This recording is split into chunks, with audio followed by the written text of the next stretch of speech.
Bonjour Frédéric, Bonjour. si je puis me permettre cette expression un peu tristounette ce matin. Oui, oui, la presse est très morose, très négative dans le jugement, notamment qu'elle porte sur la France. Notre pays est en panne, disent les journaux, pas seulement pour l'économie, il s'agit aussi de la mentalité, vous allez voir, mais je commence quand même par l'économie. Croissance, la panne de la rentrée, titre le journal Les Échos. La croissance stagne en France, confirme La Croix. Le Figaro parle même du mensonge, je cite, d'un gouvernement qui trouve régulièrement une façon de présenter les chiffres de manière à ce que la catastrophe ne se voit pas trop. Je cite les mots du Figaro, la carte est très en avance, je vais en parler que maintenant.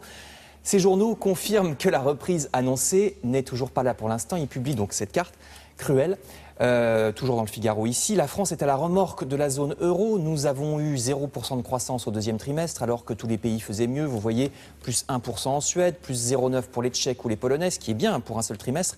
Et même plus 1 pour l'Espagne ou plus 0,8 pour la Grèce. Alors évidemment, ces pays-là partent de très bas, donc c'est plus facile pour eux, mais quand même. Pourquoi donc cette croissance zéro en France alors que tout le monde fait mieux ?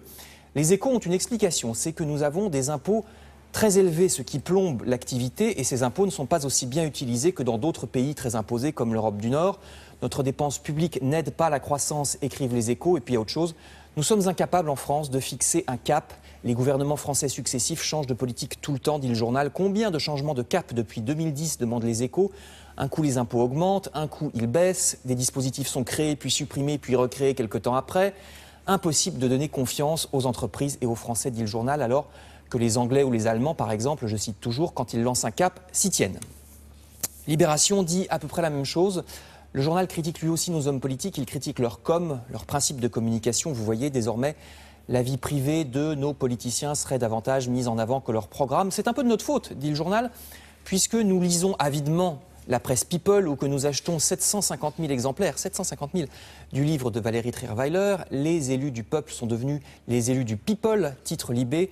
L'homme politique n'incarne plus l'autorité, il est devenu un acteur qui cherche à faire de l'audience. Je cite encore Libération. Et nous devenons des électeurs spectateurs.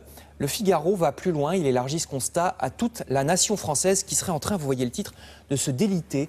L'article parle également d'hommes politiques qui auraient renoncé à incarner l'autorité, une faiblesse des pouvoirs publics, je cite, qui ont laissé détricoter la nation de peur de passer pour autoritaire ou pour raciste, avec pour résultat une partie de la population française, pourtant née en France, qui ne se considère pas comme française, ou bien certains quartiers presque en guerre civile, je cite encore, où médecins et pompiers n'osent plus aller.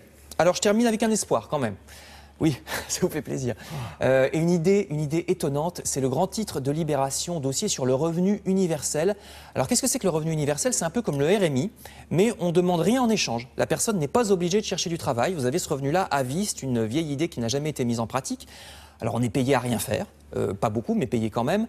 Tout non-travail mérite salaire, écrit Libération, ça paraît complètement fou, mais les Suisses vont avoir un référendum là-dessus à la fin de l'année. La ville d'Utrecht, en Hollande, va l'expérimenter également. Alors, utopie, disent les uns, personne ne voudra plus travailler. Réalisme, au contraire, disent les autres. Ça fait 30 ans, de toute façon, qu'il n'y a plus de boulot pour tout le monde. Donc, il faut bien s'y faire. C'est un débat très intéressant. Vous lirez donc ce grand dossier dans Libération. On en reparlera, mais pour l'instant, on vous attend tout à l'heure pour la revue de presse culturelle, cette fois-ci, la revue de presse culturelle de Télématin.